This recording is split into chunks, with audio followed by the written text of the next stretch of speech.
Hello everyone, welcome to a online solution. मैं हूं अशफाक। कैसे आप सभी? तो आज मैं आपको प्रश्नावली 6.6 का क्वेश्चन नंबर 9 लेकर आया हूं। इससे पहले अगर आप सवाल नहीं पढ़े हैं 6.1, 2, 3, 4, 5 तो सारा सवाल का जो नीचे डिस्क्रिप्शन में एक लिंक दिया हुआ है वहाँ पे जाएं और आपको सारी वीडियो वहाँ पे मिल जाएगी। आप एक एक क्वेश्चन को आराम से समझें और बहुत अच्छे तरीके से मैं वहाँ पे अंडरस्टैंड करने की कोशिश किया हूँ। तो फिलहाल यहाँ पे पढ़ेंगे क्वेश्चन नंबर 9 और नेक्स्ट वीडियो में पढ़ेंगे question number 10। Because question number जो आपका जो ऐच्छिक जो लेसन है, ऐच्छिक जो एक्सरसाइज है, उसमें क्वेश्चन कुछ एकदम अच्छा और हाई लेवल का क्वेश्चन है, अच्छा लेवल का है। आपको वहाँ पे काफ़ी समझने की जरूरत है, अच्छा दिमाग लगाने की जरूरत है। यानी कि जो कुछ आप पीछे पढ़ें सारा को मैनेज करना पड़ेगा। 9 तक यहाँ पे जो भी थ्योरम है सभी को यहाँ पे मैनेज करना पड़ेगा। तो फिलहाल यहाँ पे सवाल नंबर 9 पढ़ते हैं। फिलहाल यहाँ पे देखिए क्या बोलता है कि आकृति में त्रिभुज ABC की भुजा जो है, ABC की जो भुजा BC पर एक बिंदु D है, BC पर एक बिंदु D इस प्रकार है कि BD बटा CD है ना, कि BD बटा CD बराबर है AB बटा AC का। तो सिद्ध करना है कि AD जो है, ये जो भुजा AD जो देख रहे हैं वो कोण BAC का समद्विभाजक है। यही हमको सिद्ध करना है। और अगर मैं आपको बताऊं क्वेश्चन नंबर अगर 1 पढ़े होंगे तो 1 में सेम इसका उल्टा था, इसका सेम उल्टा। उसमें ये दिया हुआ था, ये दिया हुआ था कि AD जो है BAC का समद्विभाजक है, तो हमको ये सिद्ध करने बोला था। लेकिन हमको ये दिया हुआ तो हमको ये बनाना पड़ेगा। अब इसके लिए कुछ हमें अलग से यहाँ पर रचना वगैरह भी करना पड़ेगा इस क्वेश्चन में, ठीक है। तो फिलहाल तो जो दिया हुआ है उसको पहले लिख लेते हैं ना, और यहाँ पर रचना भी करना पड़ेगा हमको। तो चलो इसको हल करते हैं। यहाँ पे लिखते हैं त्रिभुज ABC में दिया है कि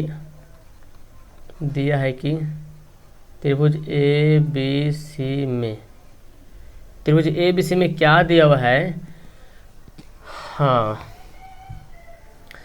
BD बटा CD और AB बटा AC ये जो है दिया हुआ है, ठीक है। तो सिद्ध क्या करना है, जो AD जो लाइन है ना वो BAC का, यानी कि BAC का मतलब क्या कोण, ये वाला, इसको जो दो भाग में बांट रहा, ये सिद्ध करना है। तो हम इसको क्या करेंगे, इसका कोण को हम नाम देते हैं ना, ये कोण है, A को दो भाग में बांट रहा है, यही हमको सिद्ध करना है। तो कोण का नाम मान लो कि 1 और 2 नाम दे दिया मैंने, ठीक है। एक नाम यहाँ पे देते हैं और इसी के आधार पे हम लिखते हैं कि सिद्ध करना है कि, तो सिद्ध करना है कि, सिद्ध यही करना है कि कोण 1 जो है कोण 2 के बराबर है। ये नहीं बोल रहा समद्विभाजक मतलब क्या हुआ, दो भाग में कोण A जो है दो भाग में बट रहा, तो कोण 1 कोण 2 के बराबर है। ये तो हमको सिद्ध करना है।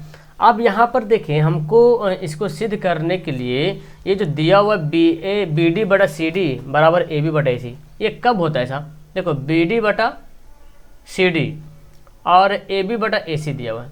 ये थ्योरम, ये जो बटा वाला जो थ्योरम होता है ये कब होता है? आइए मैं आपको नीचे यहाँ पे एक रफ करता हूँ। आप पढ़े होंगे थ्योरम नंबर 1 कि जब एक त्रिभुज की एक रेखा समांतर कोई रेखा खींची जाती है तो ABCDE, तो AB बटा DB और AE बटा EC होता है, ठीक है ना। जब त्रिभुज के समांतर कोई रेखा खींचेंगे तब ऐसा होगा। यानी कि ये थ्योरम नंबर 1 जिसको थेल्स के परमे कहते हैं ना, तो उसी से मैच करता है। तो ये ऐसा कब होता है? AD बटा DB बराबर AE बटा EC, ये ऐसा कब होगा? यानी कि जब किसी त्रिभुज के समांतर दूसरी रेखा खींचे जाएंगे तब। लेकिन यहाँ तो वैसा कुछ है नहीं जो समांतर कुछ रेखा खींची हुई है, तो हमको इसके लिए करना पड़ेगा रचना, ठीक है। ओके, तो हमको यहाँ पे फिगर में नीचे कर लिया हूँ। इसको अब क्या करना, हमको करना रचना। रचना के लिए हमको क्या करना पड़ेगा, यहाँ देखें, चूँकि हमको ये पहले तो ये हमको लाने के लिए हमको कुछ ना कुछ करना पड़ेगा। ये जो BD बटा CD है ये तो ठीक रहा, BD बटा CD दिख रहा, लेकिन AB बटा AC ये नहीं सूटेबल हो रहा ना। AB बटा AC, यही त्रिभुज अगर ABC में देख रहे BD बटा BC तो दिख रहा, लेकिन इसी त्रिभुज में तो नहीं होगा AB बटा AC। हमको AB बटा इधर कुछ और चाहिए था लेकिन है नहीं, तो हमको इसी के लिए करना पड़ेगा ड्रॉ। तो इसको रचना करना पड़ेगा। और रचना कैसे करेंगे, जितना AC है ना, जितना लंबा AC है उतना ही लंबा हम B से A इधर बढ़ाएंगे, ठीक है। यानी कि इधर जो हम इसको ये लेना पड़ेगा, किसके बराबर? AC के बराबर। और फिर इसको हम क्या करेंगे, मिला देंगे, इसको फिर हम मिला देंगे ये सर, ठीक है। तो इसका नाम दे दिया मैंने AE, इन्हीं के बराबर, यानी कि AC के बराबर ये हो गया, ठीक है। इसको हम कर दिए रचना। तो रचना किए तो हमको यहाँ पर रचना भी लिखना पड़ेगा। रचना लिख दो, ओके। रचना क्या लिखें कि ओके, तो अब इसको हमको यहाँ पे लिखना पड़ेगा कि बी ए से ई रेखा खींचा जो ए ई बराबर है ए सी का, है ना। ए ई जो है ए सी के बराबर है, जो ए ई बराबर है ए सी का, ये हम रेखा खींच लिए, ठीक है। अब आप जब ये रेखा जब खींच लिया हूँ तो यहाँ पर देखिए अब कुछ दिख रहा है। अब हमारा एक बड़ा त्रिभुज बन गया ए, देखो अब त्रिभुज हमारा उल्टा टाइप का दिख रहा है ना, ये हमारा आधार हमारा ए सी हो जाता है, और ए बी ई और बी सी, ये देखो, और इन दोनों को जो ए डी क्या हो रहा है, एक दूसरे को समांतर हो रहा है, यानी कि देख रहे ए डी के समांतर में ए लाइन खींचे, ए सी लाइन, ई सी जो लाइन खींचे ए डी के समांतर में लाइन खिंचाया है ना। जब बी ए को बढ़ाए हैं और जितना ए सी लाइन है उतना ही ए लाइन हम लेंगे यहाँ पे, ठीक है। तो इससे पता चल रहा है कि हमारा ये जो इससे बराबर हो रहा, ये जो हमारा ए डी है और सी ई के क्या हो रहा, समांतर हो रहा। तो पहले त्रिभुज ए ई सी में जो त्रिभुज हमारा बना ए सी में उसमें क्या क्या चीज़ है उसको पहले लिखते हैं ना, यहाँ पे लिखना पड़ेगा।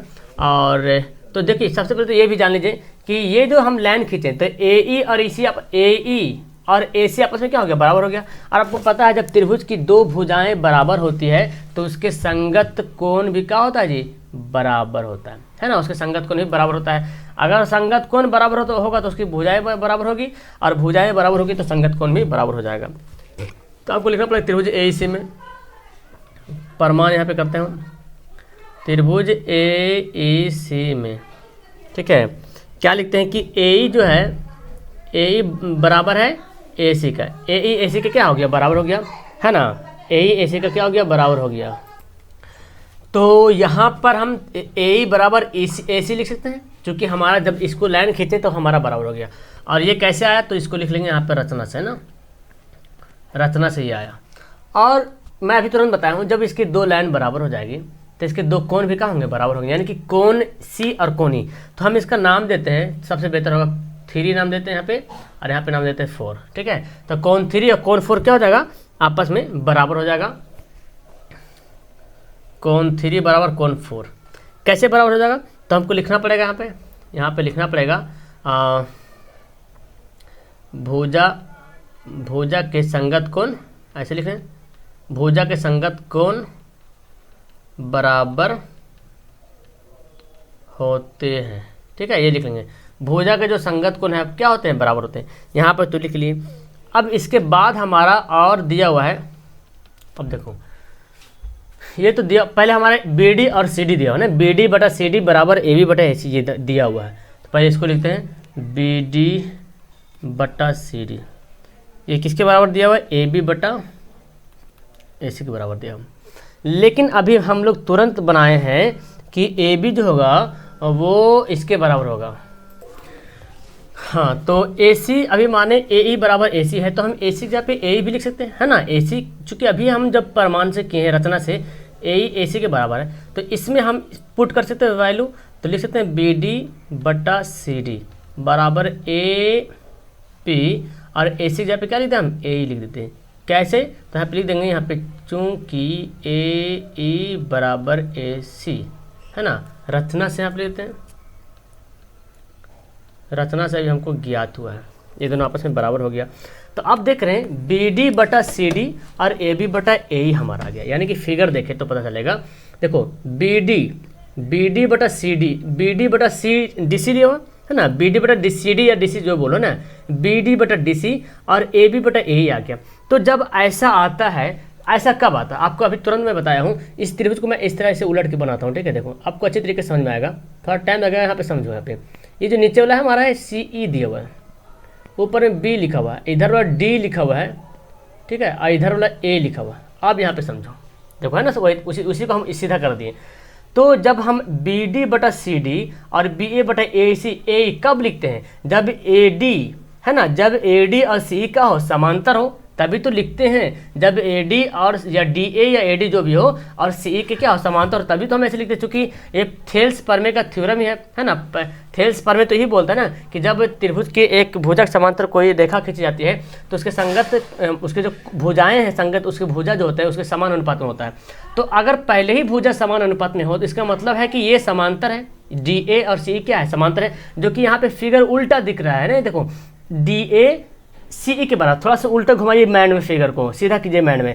DA बराबर AE है, DA जो समांतर CE है, क्या मैं बोल रहा हूँ, AD जो है समांतर EC है। देखो ये EC है ना, ये लाइन और इस लाइन के क्या है समांतर है। इसका मतलब BD बटा DC और BA बटा AE, तो वो तो हमारा आ ही गया है ना, वो तो हमारा आ गया है। तो इसका मतलब हमको पता चल रहा कि BEC जो है, BEC है ना, BEC को जो AD है वो क्या कर रहा, समान अनुपात में बांट रहा।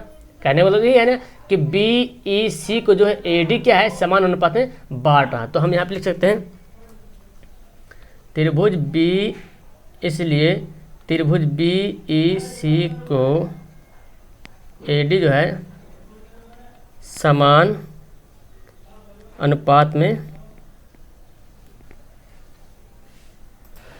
तो AD जो लाइन है ये देखो त्रिभुज BEC देख रहे हैं ना, या EBC जो बोलो, ये जो AD लाइन है वो BC को और AE को दो भाग में बांट रहा ना। तो हमको ये लिखना पड़ेगा त्रिभुज BEC को AD, यहाँ पे इसको काटते हैं, AD जो है BC है ना, देखो इसका क्या नाम है, BC तथा BE को, BC तथा BE को समान अनुपात में, समान अनुपात में विभाजित करती है, ऐसे लिख लेंगे, विभाजित करती है। यहाँ तक लिख लिया। अब जब यहाँ पे लिख लिया तो इसका मतलब क्या हुआ, जो AD लाइन है वो EC की क्या है बराबर है। देखो जब ऐसे समान विभाजित करेगा समान अनुपात में तो AD EC क्या हो गया, आपस में समांतर हो गया। अब समांतर हो गया तो ये भी बात समझ लो, यहीं पे मैं इसको मिटा करके बताता हूँ अच्छी तरीके से। आप जानते हैं सब कुछ, बस आपको यहाँ पे हमको एक्सप्लेन करने की जरूरत है, और नहीं करेंगे एक्सप्लेन तो पता है कि आपको लगेगा कि सर क्या पढ़ाते हैं, है ना, समझ में भी नहीं आएगा। तो बताना जरूरी यहाँ पे है ना। देखो ओके, तो ये लाइन देखो, ये जो AD और AC जो लाइन है, यहाँ देखो ये AD ना, AD AC जो लाइन हम इसको ऐसे बनाते हैं, ऐसे देखो, इसको मैं मान लिया AD, इसको मान लिया EC, ये AC, ठीक है, AD EC हो गया। अब ये जो AC जो इस तरह काटा ना, हम इसको इस तरह से प्रतिच्छेदी रेखा बना देंगे। जब AD और जब दो समांतर रेखाओं को एक तीसरी रेखा प्रतिच्छेद करती है तो उसके संगत कोण बराबर होते हैं और एकांतर कोण ही बराबर होते हैं। यानी कि जो ये कोण है एकांतर कोण क्या होगा, बराबर होगा, इधर वाला ये कोण के बराबर होगा, और संगत कोण ये कोण जो है ऊपर वाला इस ऊपर कोण के बराबर होगा, ठीक है। ये नीचे वाला कोण इस नीचे कोण के बराबर होगा।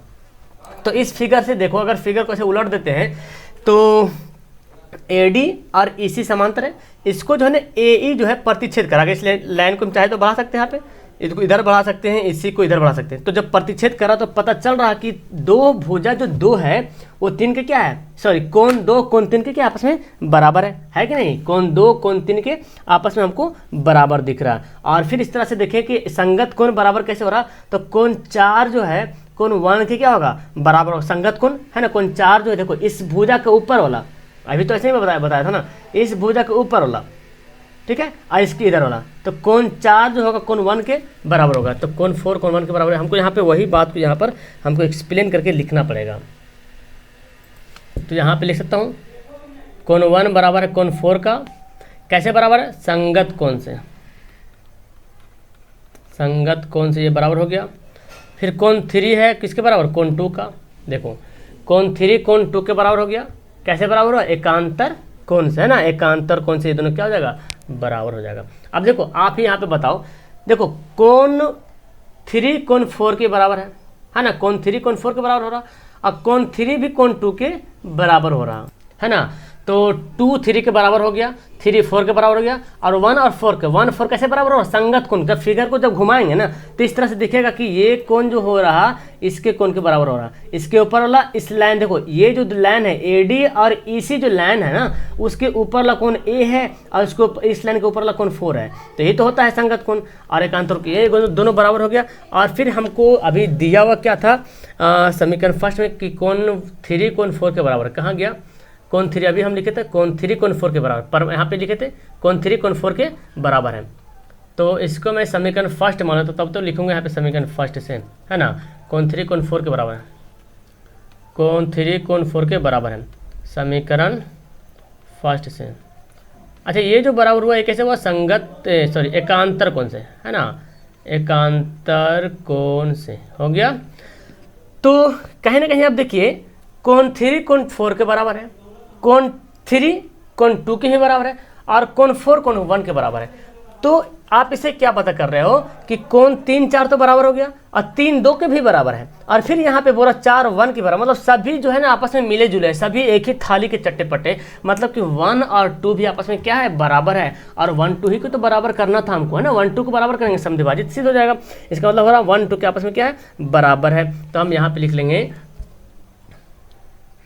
अतः कोण 1 जो है इक्वल टू कोण 2 है, कोण 1 2 कोण 1 जो है कोण 2 के क्या हो गया बराबर हो गया। तो हमको ये तो बोलना है ना, ये तो लिखने बोला कि सिद्ध कीजिए एडी कोण बीएसी का समद्विभाजक है। तो लिख लेंगे अतः यहाँ पे अतः ना लिख करके यहाँ पे लिखता हूँ इसलिए, और यहाँ पे लिखता हूँ अतः एडी कोण बीएसी का समद्विभाजक है। ऐसा में इतना करेंगे तब आपको ये जो होगा प्रूव्ड होगा।